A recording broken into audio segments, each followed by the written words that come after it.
Good morning.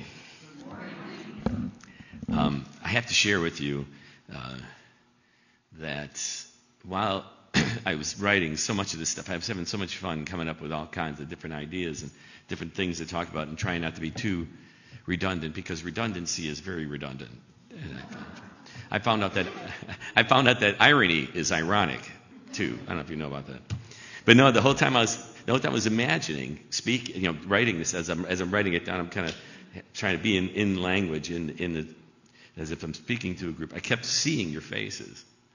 If you can imagine, it was just a very friendly, a very warm thing to start. As you're writing, I'm like, oh yeah, and I can see their faces. I know that who I'm speaking to. It's like an intention was kind of created in me to bring forth this lovely message that I thought was pretty endearing.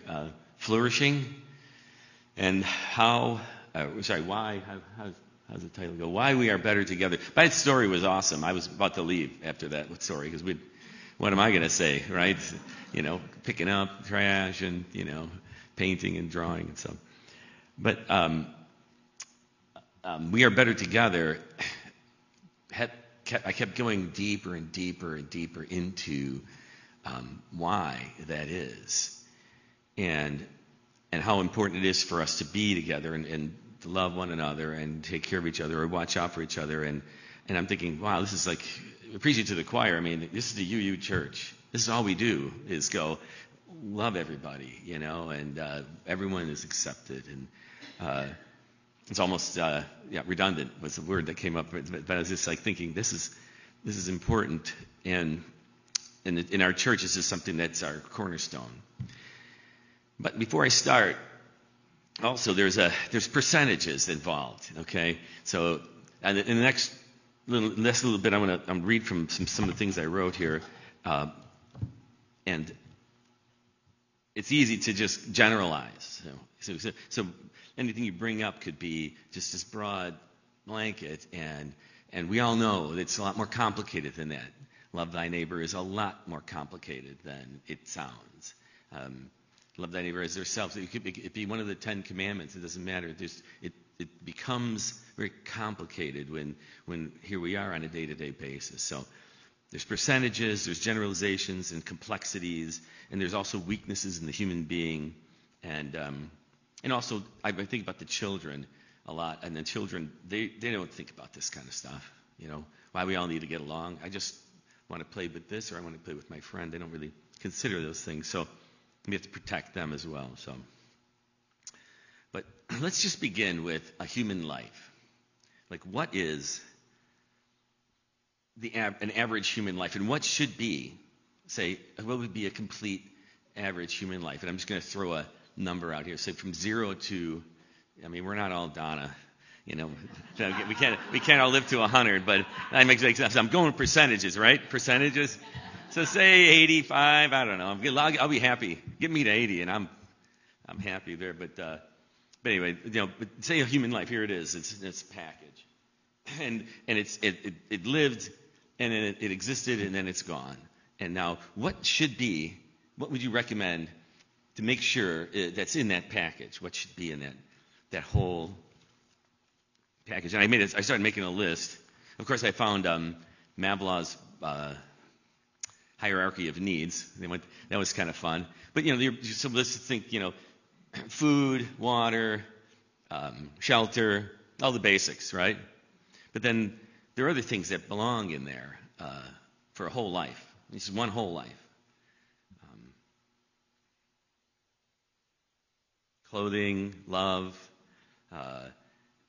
duty, challenges, trust, honor, acceptance, the giving and receiving of affection, belonging to a group. We're filling this thing up here, this human being. You don't want them to exit saying, well, I wish I would have had a little bit of that, like chocolate or something, So, I wish I'd gone through my life and completed this thing that was my life and had made sure I got all the good things that make a human existence beautiful. Now, and that's an individual. Now you add in a lifetime companion, a wife or a husband. which I think multiplies 20-fold a human experience. This human life without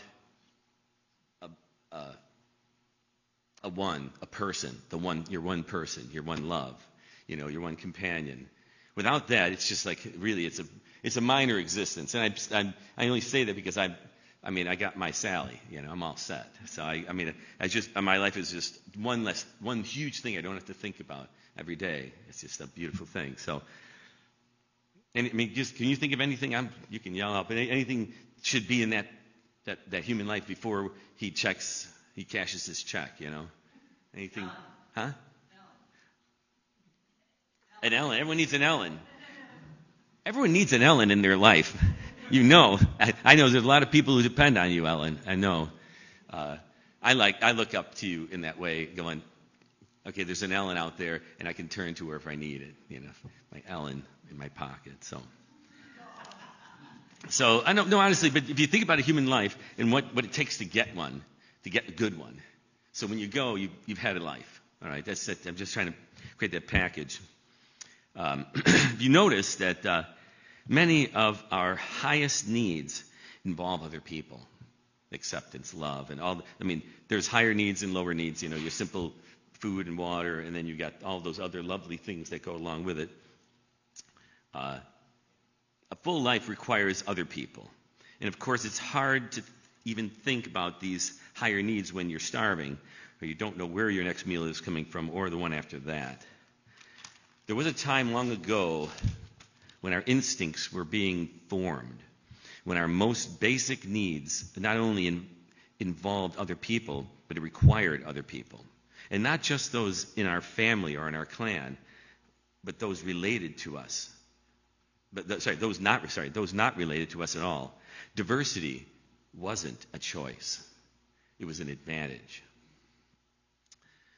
This is the brain being programmed for survival, to the extent that without it, we weaken, wither, and struggle. So now the need to be together is so ingrained in our being, it is passed down to our children, like walking on 2 feet, like latching onto a nipple, like crying for food. Something that's given to our children without it, just because it's in our DNA. It's in the DNA. It's passed on. So, if you're trying right now to imagine, try to connect with that primordial need, you're not alone. Nowadays, we can find food easily. We can buy it ourselves without even looking at another human being. It makes you think of the good old days. We can just kill a wildebeest, and find some berries. These are everywhere. So, but and I'd be that sarcastically. It's pretty nice that food is not a problem for us. That's one thing we have to think about. I shouldn't say that because there's many who have to think about that a lot. So, anyway, needing a group or being needed by a group completes us. It liberates our individuality in such a way where our particular skill or just the addition of our effort takes us further than the group imagined. There's an old African proverb. You'll love this one. If you want to go fast, go alone. If you want to go far, go together. I'll say that again. If you want to go fast, go alone. If you want to go far, go together. It's hard to deny the depth of our need for companionship and communion with others. And also there's something that really snuck into this whole concept of this need being in our bodies, in our souls, is the development of communication. Signs and symbols weren't enough. People were having thoughts. I still try to imagine what a thought would be without words, and then they were having thoughts that were complex, like things that aren't shaped like an antelope or a fire, It's a thought I had, and how do you say that? How do you portray that to somebody? And without question, humanity's greatest achievement to date is language. It's hard to think of any other thing that has improved our and it helped us evolve. You're not just waving your hands, making noises, pointing and drawing in the sand anymore. And I wonder what thoughts were like, or dreams for that matter. Regardless, it was something passed on to our young, yes, but not instinctually. We had we weren't born with language, and we had to learn language, the language of our culture. And personally, as a teacher of small children, it kind of puts a new importance on the job of a teacher. When you think about how that's one thing that we don't just get when we're born. We have to learn the language so that we can do the things that we do and communicate with each other. I mean, I always thought in teaching was very important. Sometimes it doesn't get the respect, right? The three sacred professions. Have you ever heard this before? I don't want to say old people anymore. Now I say over. What's I didn't know. I say. No. Speak. Choose wisely. No. And it's great. I thought of it, and then of course it's right here. It's floating right there. Here it comes.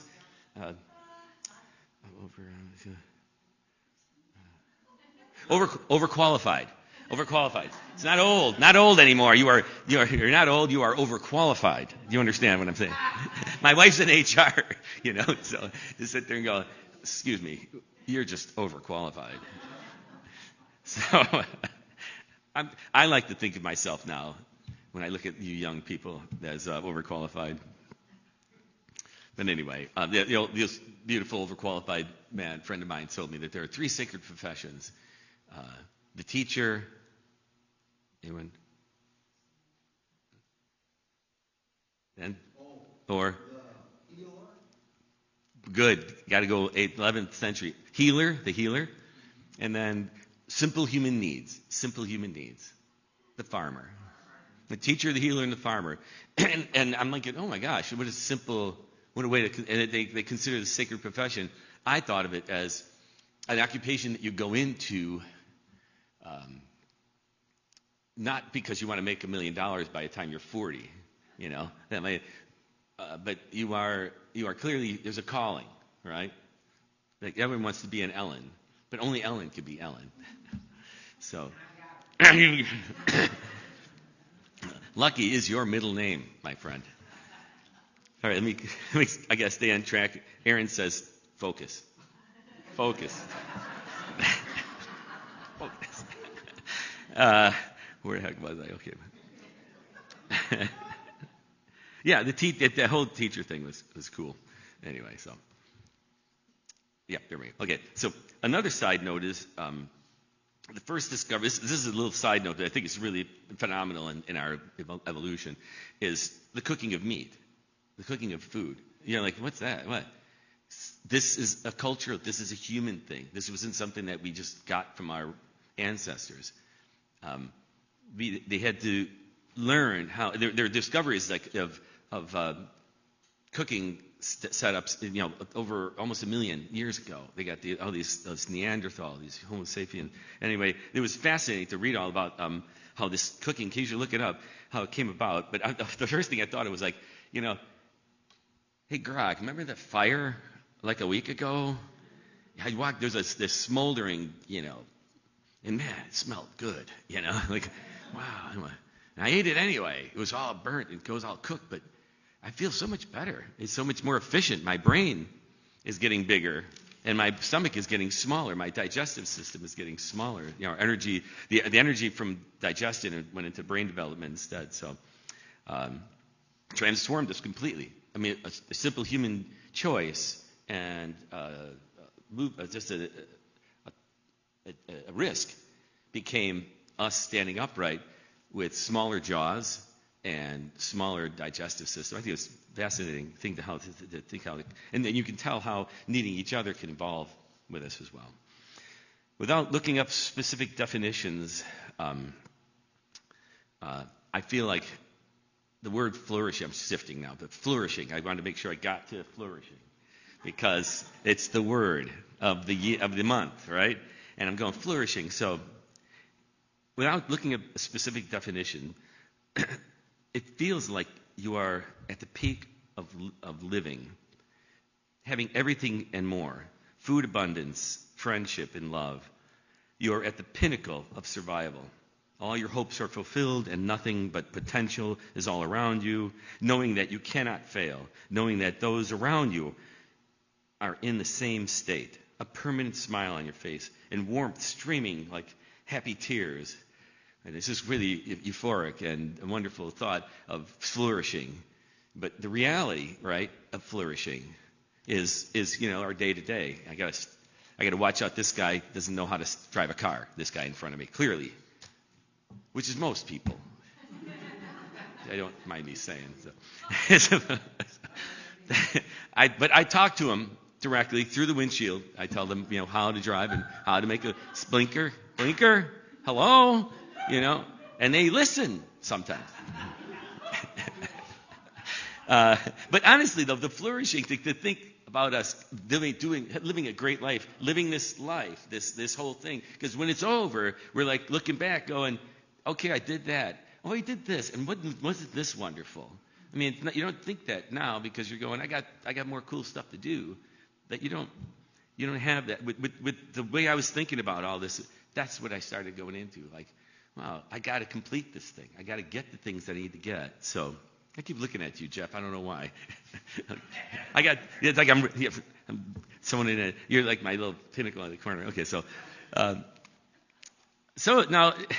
Flourishing is one thing, right? Because we flourish with each other. I look at you. You guys help me. I love you guys, truly. I mean, it's just these are my people, and I feel I belong here. And that belonging gives me just great, just driving here. I'm going to the place where all my friends are, all these people who share with me, and I need them. And there's something about that is innate. It calls a primordial seed down from my skull. It says that this is it. This is you have a good life. You're flourishing. But then even there's some more, even more so, those, let's say, who don't share the same views with us. Those who you may have baggage with. You want them to flourish too, don't you? And we all do, because when we're flourishing, it's nice to even know that other people. And people that you're like, why should he flourish? But I don't mean that very sarcastically. But honestly, that to me is what flourishing is. When the people who you concern yourself with, or you have an issue with, or you have baggage with, you're going, they need to flourish too, and I need to be happy about it. They need to have my blessing, and that's the you step. That's the you jump. I think you make when you go, okay, I got to find the love in my heart for this person. Now, my mother would say, if you say one bad thing, you got to say one good thing. So if you can think of something that haunts you, when you're haunted by all this flourishing that you're doing, make sure everyone else is flourishing as well. And I think it comes back to haunt you. It comes back to serve you. I think I came up with this term. You're banking love, right? You're kind of slowly gathering human warmth, and kind of carrying it around. And you can give it away, you can take it, you can do whatever you want with it, but it's kind of carrying you. It's something that you're happy to have, You're banking that love when you're sitting there going, I don't agree with you, but you seem convicted in what you feel, and I feel like I need to respect that. And sometimes you'd be surprised at the results. I have a little story. It's not all about me, I got other people speak too. But no, I did listen to this perfect podcast, or not podcast. It was NPR show with Mary Louise Kelly. I'm just going to read it for you. It goes pretty nicely. Entrenched conflicts, they exist globally. As we see in the Middle East, closer to home, Republicans and Democrats remain entrenched.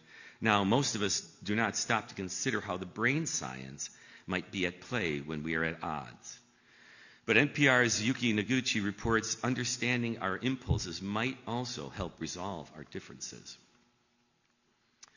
She says, as social beings, humans are wired to forge strong social bonds. Loyalty to groups help us survive. Neurologist Olga Klemsky at the University of Vienna, Germany, says, you see how social identity plays out on brain scans.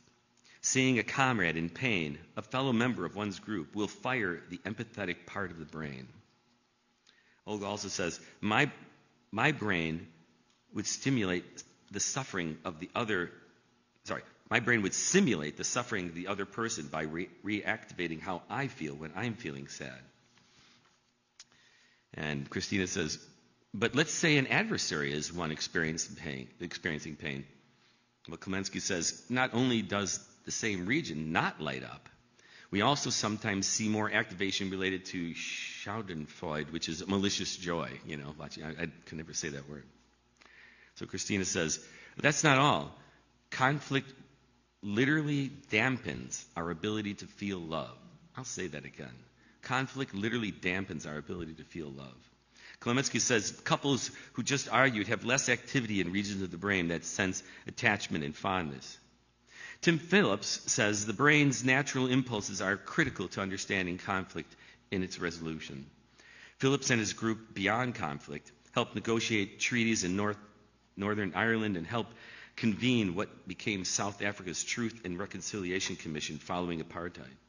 Phillips is not a neuroscientist, but he says decades of peace building made him appreciate how deeply our ability to navigate conflict is influenced by our evolutionary impulses. Tim Phillips also says, and unfortunately, when we ignore how our brains actually work, then we're increasingly finding ourselves in a situation we're increasingly finding ourselves in, which is that we're throwing bad approaches after bad approaches. Noguchi says, he says conflicts worsen when we feel it threatening things we hold dearest, our social identity or our people. We dig in deeper and become less rational. When fanned or exploited, such sentiments can override our sense of morality and morph into hate and dehumanization, which make atrocities possible, or just plain useless hate. Diffusing an escalating situation, therefore, first requires releasing a brain hijacked by defensive emotion. It means saying to your opponent, for example, I understand how important this is to you. I understand this is the core of your identity and your community, and I respect your sacred values. And then there's a cognitive shift. It shifts because it emotionally disarms them. Phillips says such statements can change history. He cites Nelson Mandela in 1990, emerging from 27 years of political imprisonment, to call South Africa's president, F.W. de Klerk, one of his captors, an honorable man. And it had a huge impact. Nelson Mandela called me an honorable man. Without thinking about it rationally, he was probably deeply surprised, but Mandela just gave him a bridge. How many times do we need to just give someone a bridge, right? Connection, just to be able to speak. Just give them the chance to connect. And that requires some work on our behalf. So anyway, to continue. The two men then worked to end apartheid. Phillips said a similar approach helped him repair a long friendship damaged by sharp political differences. Phillips offered an olive branch, voicing respect for his friend's viewpoint and how he arrived there. Within days, the friend returned. He said that statement prompted him to rethink his own hardline views.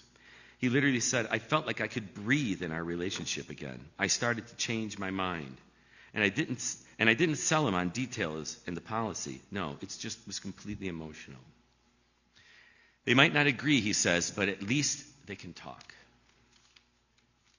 And that's where I find flourishing and being, how important it is for us to be together, begins and connects us to our primordial need to eat, to drink, to find shelter, and to commune with others, all of others. Big job, right? Big job. And I got this beautiful closing statement. I feel like just closing right there. It's so beautiful. But I just brought up social media. You know I got to talk about the social media. My wife asked me if I had any, imaginary friends. And I says, no. She said, well, let's not talk about Facebook. So, but honestly, so it haunts me. But anyway, but this is a beautiful conclusion. Although social media has enabled the world to connect like never before, many of us still find ourselves feeling disconnected. This paradox begs the question, what does it truly mean to feel connected? This study reveals that physical interaction may be the key to restoring social connection. Beyond a screen, small tangible experiences like a hug or a handshake engage the brain's reward system that may offer a deeper sense of fulfillment that the digital communication alone cannot provide. Social connection is as essential to survival as food, water, and shelter, and we should start prioritizing it as such. You guys are cool. And thank you so much for this. They're really... You make me feel important. I feel so important.